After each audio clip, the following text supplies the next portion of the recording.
Halo, halo.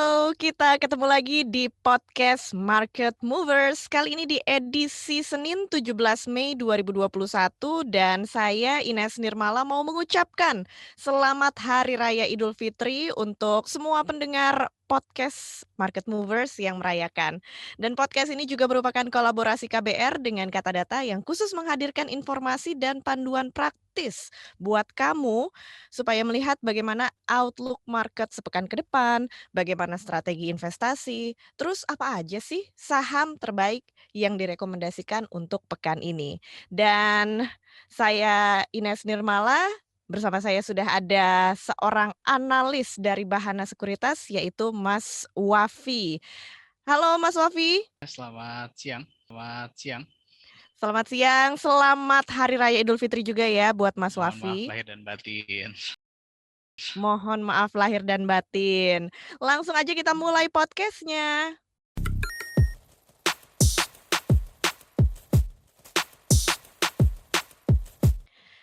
Indeks harga saham gabungan atau IHSG dibuka menguat tipis pada perdagangan Senin pagi pekan ini, di mana IHSG naik 12 poin, yaitu 0,2% ke level 5.951.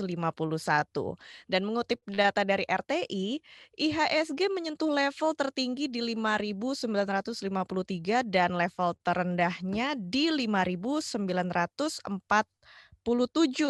Dan ada sebanyak 76 saham menguat, 41 saham melemah, dan 137 saham terpantau stagnan.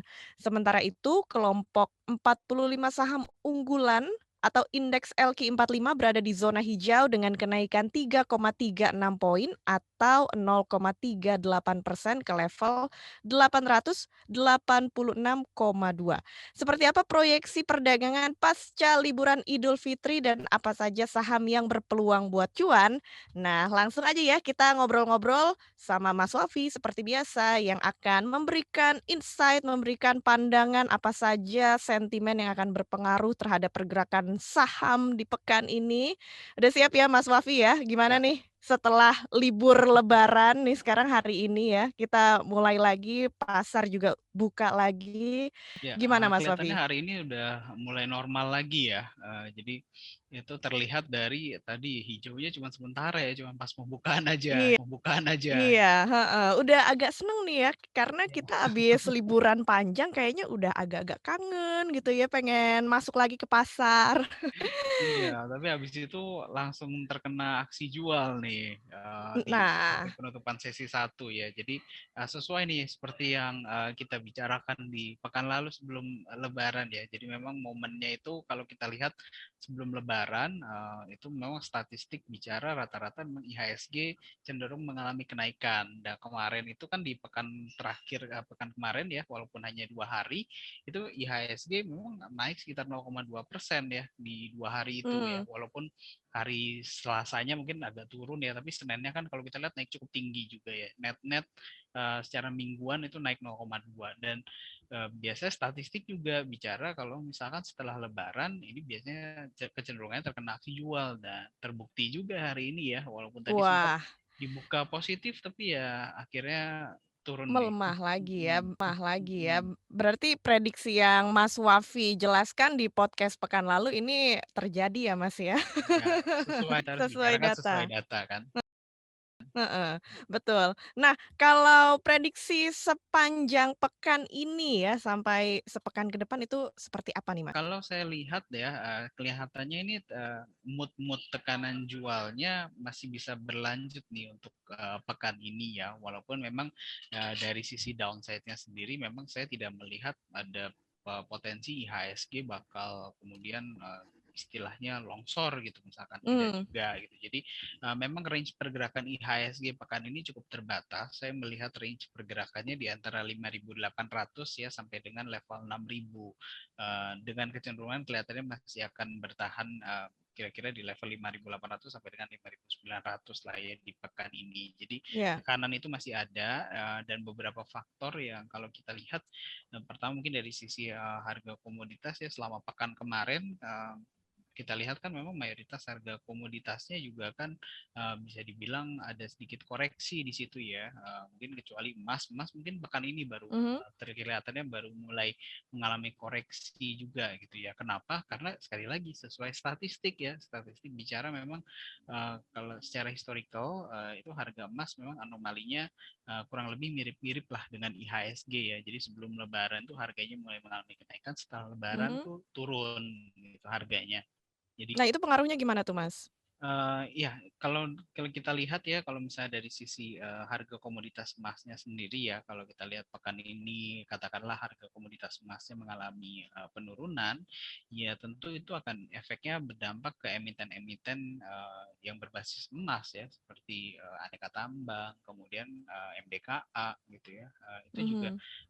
kemudian akan berdampak negatif juga. Plus kalau kita lihat kan beberapa komoditas lainnya seperti harga minyak, batu bara, bahkan soft commodity ya seperti kelapa sawit juga kan pekan kemarin ada sedikit mengalami koreksi ya, dan saya Mhm. lihat efeknya ini baru akan terjadi di pekan ini karena kan ketika harga komoditasnya terkoreksi di pekan lalu gitu kan sahamnya tidak ditransaksikan gitu ya, baru ditransaksikan sekarang. Jadi istilahnya price in gitu.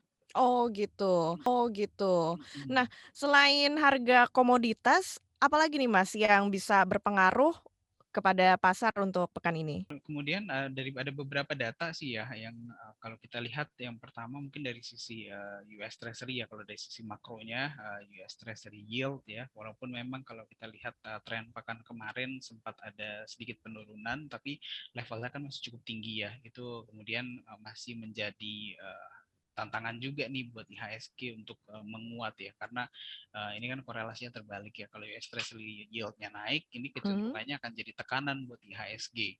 Itu dari sisi makro. Kemudian kalau dari sisi regional sendiri ya, mungkin saya lebih bilang geopolitical ya. Kalau kita lihat kan di beberapa negara Asia terutama, ini kan angka COVID-nya ternyata sudah mulai mengalami kenaikan lagi nih. Ya, apalagi yang Ya. terakhir itu kan seperti Malaysia mulai lockdown lagi gitu. Nah, ini dikhawatirkan ini akan efeknya akan berimbas juga nih ke kita, apalagi kan kalau mungkin banyak yang melihat sosial media gitu selama Mhm. Lebaran gitu ya, eh, nggak sedikit juga gitu ya banyak pelanggaran dari protokol kesehatan, jadi dikhawatirkan ini angka penyebarannya kembali mengalami kenaikan, itu juga akan memberatkan IHSG. Itu dari, mungkin dari sisi geopolitical di regional ya. Kalau dari Mhm. sisi domestik sendiri mungkin saya bisa bilang minim katalis positif ya, karena memang ada beberapa kayak pekan kemarin itu keluar angka penjualan retail di bulan Maret ya, retail sales yang memang ada kenaikan sih sesuai dengan ekspektasi, naik Iya. 6% dibandingkan bulan sebelumnya karena kan mau Mhm. lebaran biasa naik ya. Betul. Tapi ternyata kalau kita lihat year on year basis turun sekitar 15% gitu ya. Jadi memang masih cukup berat ini ya kalau dibandingkan istilahnya pre-COVID level. Jadi data sebelum terjadinya COVID gitu ya. Kemudian mungkin ada satu yang sisi positifnya itu angka penjualan mobil kali ya, roda 4 ya, karena kemarin itu tercatat naik 7% dibandingkan bulan sebelumnya ya, penjualan mobil di bulan April. Ini efek, kalau saya lihat salah satu faktornya adalah efek itu ya apa namanya um, kebijakan pemerintah ya untuk memotong pajak kendaraan Iya betul. roda 4 gitu ya. Mhm. Nah, tadi kita udah bahas faktor-faktor apa saja yang mempengaruhi bursa sepekan ke depan, kayak misalnya harga komoditas, kemudian dari luar negeri ada misalnya US Treasury, ada juga faktor geopolitikal regional, domestik dari negara kita yang masih minim katalis positif, dan juga dari angka penjualan mobil yang naik sekitar 7%. Nah, Mas Wafi, Mhm.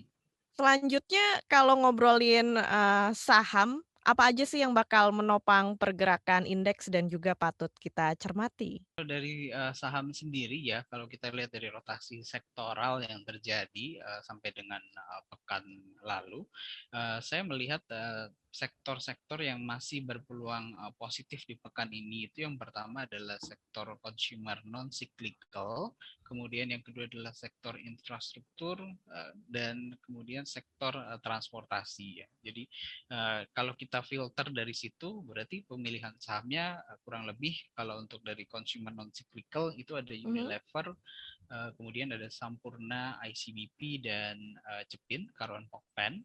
Kemudian kalau dari infrastruktur itu ada Telkom, Tower, dan Jasa Marga. Sementara kalau dari transportation itu ada GIAA, Garuda, kemudian Adi Sarana, ASSA, dan Bluebird. Nah, dari saham-saham ini, apakah kita juga, ada perkembangan informasi yang perlu kita pantau nih, Mas? Kalau dari sisi informasi tentu karena kita masih jangan lupa ya kita masih di tengah musim laporan keuangan juga di kuartal pertama dan musim pembagian dividen juga masih belum selesai nih. Jadi dua informasi itu bisa diperhatikan ya dipantau sama teman-teman investor ya buat melihat apakah nanti kecenderungannya ada afirmasi nih kemudian emiten tersebut akan mengalami kenaikan atau justru malah turun. Jadi dua variabel itu. Jadi bisa dilihat, ditunggu nanti dipantau laporan keuangannya, terutama mungkin sedikit triknya ya untuk di tahun ini mungkin lebih dibandingkan dibandingkan dengan tahun sebelumnya di kuartal pertama 2021 di compare dengan kuartal pertama 2020 tapi di compare kuartal pertama 2021 dengan kuartal keempat 2020 jadi di compare quarter on quarter karena agak sedikit tricky kalau kita compare year on year basis karena pasti rata-rata turun soalnya Betul. kuartal pertama 2020 itu belum ada COVID. Iya, Ya. benar. Jadi itu mungkin triknya di situ. Oke deh. Nah, Mas Wafi selanjutnya nih, saran investasi yang disarankan seperti apa di pertengahan Mei 2021 ini? Kalau kita lihat tetap ya karena sentimennya juga masih dinamis ya dan ini kan kebanyakan juga faktor eksternal ya terutama kan dari COVID ini juga ya kita belum tahu nih arah perkembangannya masih tanda tanya gitu ya mudah-mudahan sih ke arah yang lebih baik tapi saya sarankan dengan kondisi saat ini ya saya sarankan mungkin investor lebih memperpendek jangka waktu periode investasinya ya jadi lebih ke trading jangka pendek, manfaatkan momen untuk take profit ketika sudah ada take profit dan jangan lupa juga untuk menjaga level cut loss-nya.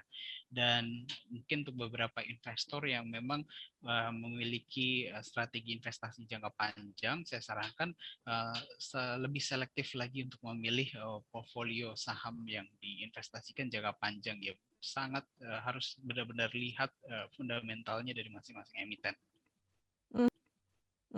Wah, menarik banget saran yang diberikan oleh Mas Wafi. Ada lagi Mas yang mau disampaikan buat pendengar kita? Mungkin perlu berhati-hati ya karena kalau kita lihat biasanya statistik lagi nih bicara ya Mhm. jadi data biasanya menunjukkan di bulan Mei sama bulan Juni ini kecenderungannya ada tekanan jual nah makanya lebih berhati-hati ya. Oke, jadi, ini statistik ya, bulan Mei dan Juni itu, cenderung sell gitu ya, Mas, ya? Oke deh. Nah, thank you Mas Wafi udah ngobrol-ngobrol dan nambahin insight buat kita dalam melakukan strategi investasi sepekan ke depan. Sama-sama Mbak Ines. Iya, Mas Wafi yang udah ngobrol-ngobrol bareng sama kita di podcast Market Movers. Semoga juga bisa membantu kamu menyusun rencana investasi supaya lebih strategis dan menguntungkan pastinya. Sekali lagi, thank you Mas Wafi, analis dari Bahana Sekuritas. Sama-sama Mbak Ines, sehat selalu. Sehat selalu dan sekali lagi, saya ucapkan selamat merayakan Idul Fitri ya buat teman-teman dan sampai ketemu lagi di podcast Market Movers di Senin pekan depan, persembahan dari KBR dan Kata Data. Jangan lupa juga buat follow podcast kita di KBR Prime atau aplikasi mendengarkan podcast lainnya. Saya Ines Nirmala pamit, semoga cuan, bye.